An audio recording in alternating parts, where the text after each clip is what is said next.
wait again. I think we are not properly assembled. Can these things be shorter than they are? Well, they cannot be taller than us. That's okay. That's better. Well done. Now, ladies and gentlemen, I hope you're all the same mind. You know everybody on this side. And once again, our apologies for keeping you. We had to accompany Jacom to go and say pole to the family, to Mama Eileen and the family. We found they are quite a big team. Today we are going to have our sister mother read a joint statement regarding the tragedy that is facing this country. So, our sister mother. This is our statement on the tragic helicopter accident that claimed the life of General Francis Omondi Ogolla, Chief of the Kenya Defence Forces, and 9 officers. Azimio la Umoja One Kenya Coalition joins all Kenyans and indeed the world in grieving the tragic loss of the Chief of Kenya Defence Forces, General Francis Omondi Ogolla. The general passed on yesterday as a result of a tragic helicopter crash at Kaben-Chepturel boundary between Elgeyo Marakwet and West Pokot counties. General Ogolla died in the course of duty alongside 9 other officers, Major George Benson Magondu, Brigadier Swale Said, Colonel Duncan Keitani, Lieutenant Colonel David Sawe, Captain Sora Mohammed, Captain Hilary Litali, Senior Sergeant John Kenyua Mureithi, Sergeant Cliffons Omondi, and Sergeant Rose Nyawera. This is devastating, not only to the country but more to their families. Fortunately, the brutal hand of death left behind 2 unidentified survivors whom we wish a speedy recovery. We also ask that they be secured and afforded the best treatment that we can afford.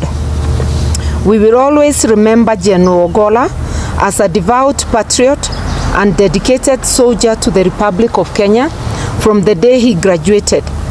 He has been through multiple tours of duty and ultimately as the top soldier in Kenya, the Chief of Defence Forces, the CDF. He was revered by his colleagues at home and abroad. He has had a service of 40 years.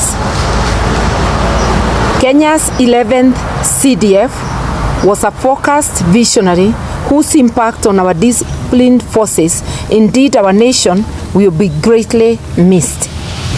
To General Ogolla's family and the families of the other fallen soldiers, we offer our deepest condolences.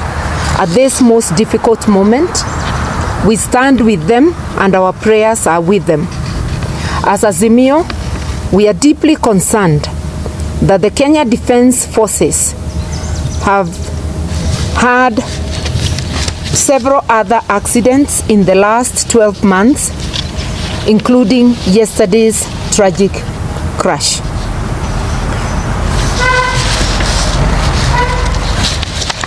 Just a minute, and we are saying that this must be thoroughly investigated. We are aware that it is the Kenya Defence Forces that secures the flights of their commander-in-chief, as well as of their top officer, who is the CDF, the Chief of Defence Forces. They have done so successfully since independence, and yesterday's accident was unprecedented. We are therefore saying that this is of great concern to Kenyans. It needs serious investigation, and it raises pertinent concerns about the safety of our airspace and especially of our disciplined forces. We need a serious relook into our security equipment, especially the aircraft, and we need to undertake a complete overhaul. Yesterday's unfortunate accident needs expeditious investigations, and this will not only help ease the already tense and anxious feelings of Kenyans, but it will put an end to any speculation. The investigations must be open and reports made to the public.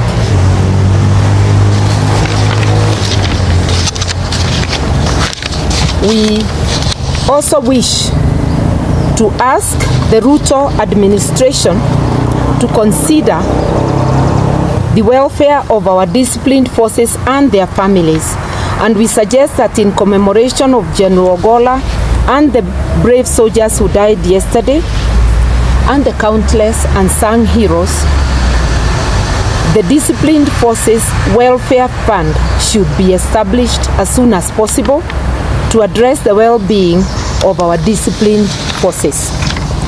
The questions Kenyans are asking, in conclusion, is whether it is routine for the Chief of Defense Forces to go and inspect construction of classrooms.